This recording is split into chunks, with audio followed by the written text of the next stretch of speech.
সম্মানিত দর্শক শ্রোতা, একটি বিষয়ে আলোকপাত করতে চাই। কয়েকদিন আগে আমি মাওলানা সাদ সাহেব হাফিজাহুল্লাহ ওয়াহাদাহুল্লাহ এর ব্যাপারে তার কি ভ্রান্তিগুলো এবং কি কারণে ওলামায়ে কেরাম তার বিরোধিতা করেছেন সেই বিষয়গুলোর মধ্য থেকে কয়েকটি বিষয় তুলে ধরেছিলাম।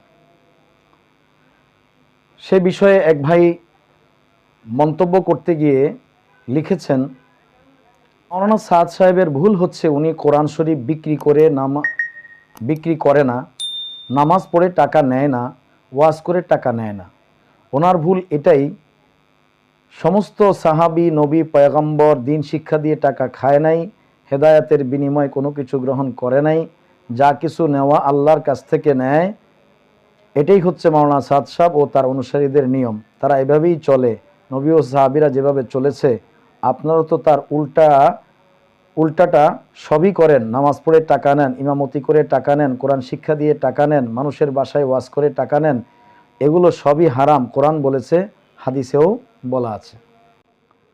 প্রথম কথা হচ্ছে, মাওলানা সাদ সাহেবের ভ্রান্তিগুলো ওলামায়ে কেরাম সবগুলো চিহ্নিত করে তার প্রত্যেকটির ব্যাপারে দলিল প্রমাণ সহ বিষয়গুলো জাতির কাছে পরিষ্কার করেছেন। এখনও সে ধারা চালু আছে। আর আপনি যেই মন্তব্য, আমাদের এই ভাই যে মন্তব্যটা করলেন, এই বিষয়গুলো আসলে ওনার কোরআন হাদিস সম্পর্কে কতটুকু জানা আছে ওনার এই বক্তব্য থেকে পরিষ্কার। এখানে উনি তো কোনো রেফারেন্স দেন নাই, মুখস্থ একটি কথাই শুধুমাত্র বলেছেন। আসলে বাস্তবতা জানতে হবে।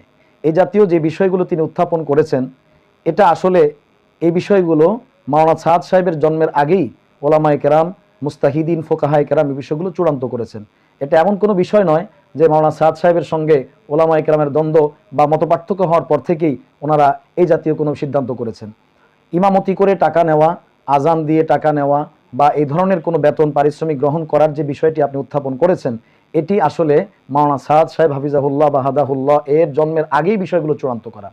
ইমাম শাফি রহমতুল্লাহি আলাইহির মতে তো এটা শুরু থেকে জায়েজ ছিল এবং জায়েজ বলেই গণ্য, এবং সেটাও তিনি দলিলের ভিত্তিতেই করেছেন।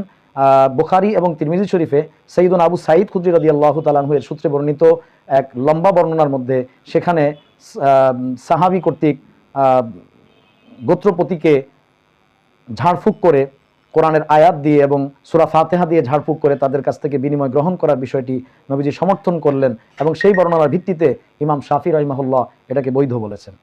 ফোকাহায়ে হানাফি ফোকাহায়ে কেরাম যারা প্রথম দিকে, তারা এই ভিত্তিতে এটাকে নাজায়েজ বলেছিলেন যে তৎকালীন সময়ে বাইতুল মাল থেকে তথা রাষ্ট্রীয় কোষাগার থেকে ইমাম, মুয়াজ্জিন এবং মুআল্লিম যারা কোরআন শিক্ষা দিতেন তাদের জন্য আলাদা ভাতার ব্যবস্থা ছিল।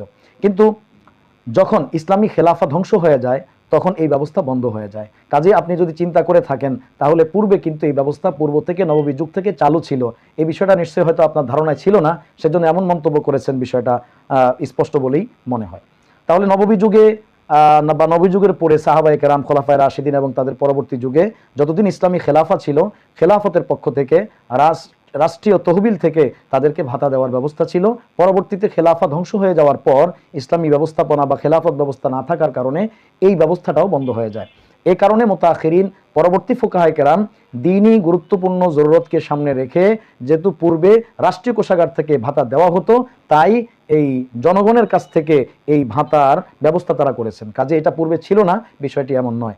আগে বিষয়টি ভালো করে জানতে হবে, বুঝতে হবে, ফোকাহায়ে কেরাম কখন কিসের ভিত্তিতে কোনটিকে জায়েজ ও নাজায়েজ বলেছেন, এই বিষয়গুলো ভালো করে জানতে হবে। শুধুমাত্র কারো অন্ধভক্ত হয়ে একজনের বিরুদ্ধে মন্তব্য করা, এটা আমি মনে করি কোনো বুদ্ধিমান, কোনো জ্ঞানী ব্যক্তির কাজ নয়। বিশেষত দ্বীনি মাসাইলের ব্যাপারে এমনটা আদৌ হওয়া উচিত নয়।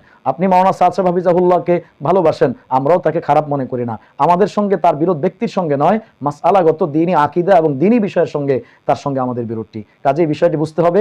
ব্যক্তিগতভাবে আমরা ওনার ব্যক্তির উপর কোনো আমাদের আক্রোশ বা ক্ষোভ নেই, এবং ব্যক্তিকে আমরা কোনো ক্ষতিগ্রস্ত হোক সেটা আমরা কখনো কামনাও করি না। আমরা সবসময় তার কল্যাণ এবং মঙ্গল কামনা করে থাকি, যেটা সকলেরই কর্তব্য।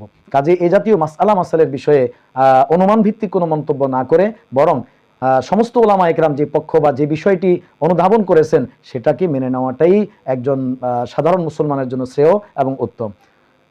আল্লাহ পাক এই বিষয়টিকে সুন্দর করে জেনে বুঝে আরও বিস্তারিত জানতে চাইলে হক্কানি উলামায়ে কেরামের কাছে গিয়ে অবশ্যই দালায়েল সহ বিষয়টি জানার যথেষ্ট সুযোগ রয়েছে। আমরা চাইলে এই পথ অবলম্বন করব, অযথা সমালোচনা করে মন্তব্য করে নিজের আমল নামা গুনাহ দিয়ে ভারী করব না। আল্লাহ আমাদেরকে বোঝার তৌফিক দান করুন, আমিন।